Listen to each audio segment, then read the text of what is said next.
2015 Chevy Cruze. It'd been here before. This is the one that came in from Jiffy Lube. The one where the customer said that he has a feeling that they overfilled his transmission, or they did something, or underfilled it because he didn't trust the way it was shifting, and they did. They overfilled it.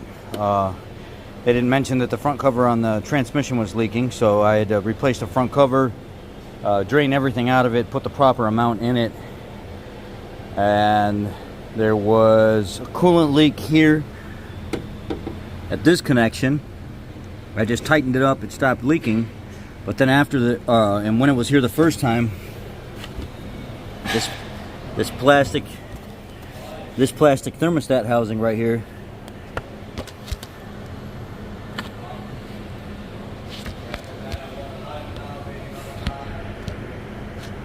this right here was leaking, so we replaced that. So everything was fine, it wasn't leaking. And the guy drove it a couple days and he says, hey, I'm getting even more coolant out of it. Well, guess what? Look right there on the front. Look down there in that gap.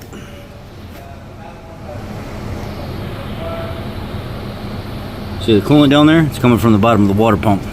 And it's now leaking from this junction right here as well.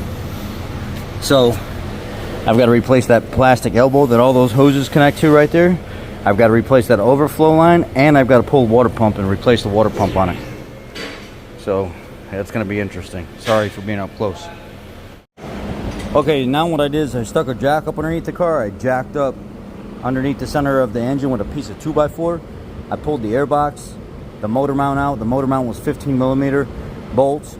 Once you get the top of the mount off, then you can work on the face of the mount. There's 1, 2, 3 down in the bottom. I just used the 3/8 ratchet. I was able to break them loose. They're also 15mm. Then I took this E14, it's called an E14 Torx socket, and I pushed down to release the tension on the belt, took the belt off, and now I'm going to work on taking the pulley off of the water pump. If you don't want to fight, if you don't have power tools and you're going to use hand tools, leave the belt on, break the bolts loose for the water pump pulley, and then take the belt off, and then finish taking your bolts out. Me, I've got power tools, so I'm going to be able to jar those bolts loose right away while holding with the other hand. Now I've got the pulley off of here. The pulley bolts were E12, and you can see there's a hose back here that goes to the water pump assembly.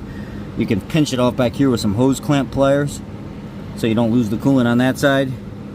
Then there's a set of like E10, I think. Here, down here in the corner, down here, and then there's a gasket behind it, and then it attaches to this plastic housing. I'm gonna go ahead and pull this hose off here, try to save as much coolant as I can, and I'm gonna pinch this off here and pull that hose off, and then I'm gonna work on pulling this whole assembly off as one piece with the plastic thermostat housing attached. Don't do what I just did. I just had to go wash my face and blow my eyes and stuff out with an eye wash station. I was pulling that top hose off. After I pull that tension clamp off of there, you pull it up and then you spread the wings and pull it off of there, and then you slide the hose off. When I did that, it flung up. There was no pressure or heat in it, but when it flung up, it threw the coolant all up my face and my nose, my mouth, my eyes. I didn't want to open my eyes or anything, so I called somebody to walk me over to the eye wash station, and I'm fine. But don't make that mistake that I did. Put a rag over it when you're trying to pull it off. Okay, the old pump is out. The new pump is going in. I forgot to tell you about this hose down here. If you want, you can leave the thermostat housing attached to the hoses up front and only take the 3 screws out, but I wanted to take everything out and reinstall it off of the vehicle, and now clean the surface up of the old gasket and put everything back together. So that's the water pump. We like the Asian brand, I think that's what it's called, WPK819. It comes with a metal gasket instead of a paper gasket, and you can see where this has been leaking out of the front of that, the accumulation of that dark orange, the darker. And this pump was barely even on the thing too. The story is, CarMax had this 3 different times to replace the coolant leak, and they couldn't get the coolant leak to stop. after the customer bought it from CarMax. But what they were doing is they were not repairing the vehicle correctly. And when it came in the first time, all I could identify was the leaking housing, the thermostat housing, and it ran fine, no leaks, no nothing. Came back in the second time, the water pump started acting up again, and that must have been why CarMax was replacing that thermostat housing and stuff so many times, because it was the water pump that's connected to it.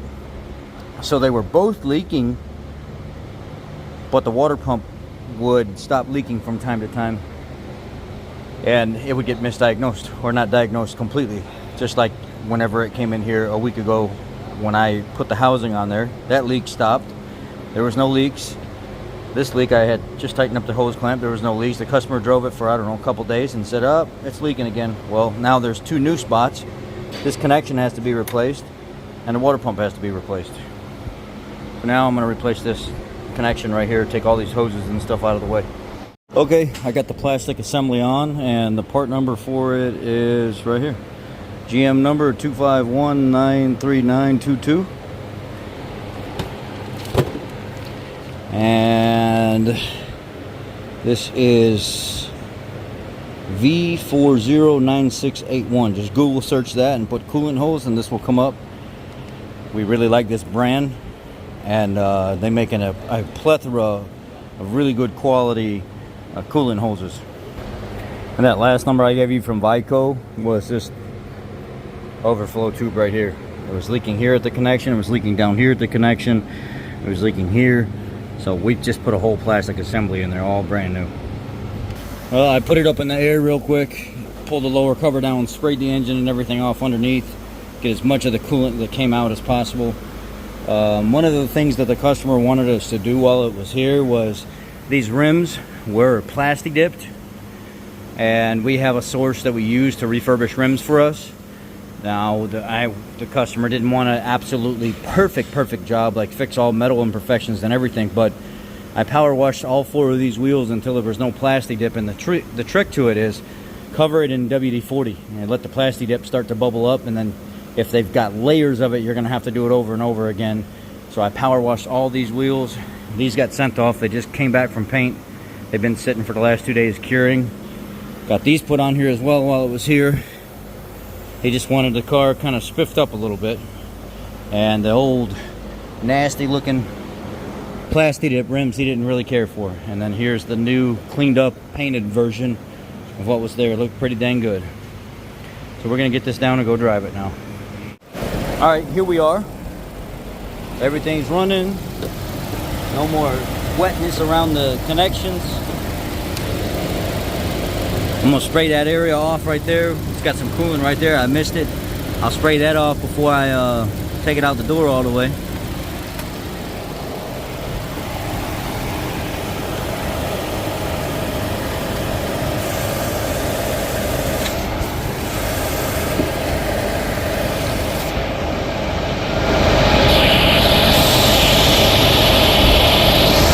We ain't got no more wetness down there.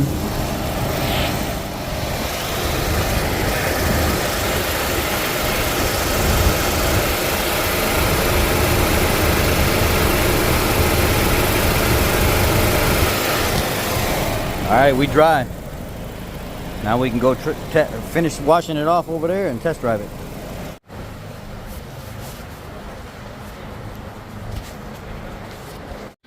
Well, test drive went well. No issues, no overheating, no smell any coolant spraying out anywhere. Everything's dry now. Reservoir is still full.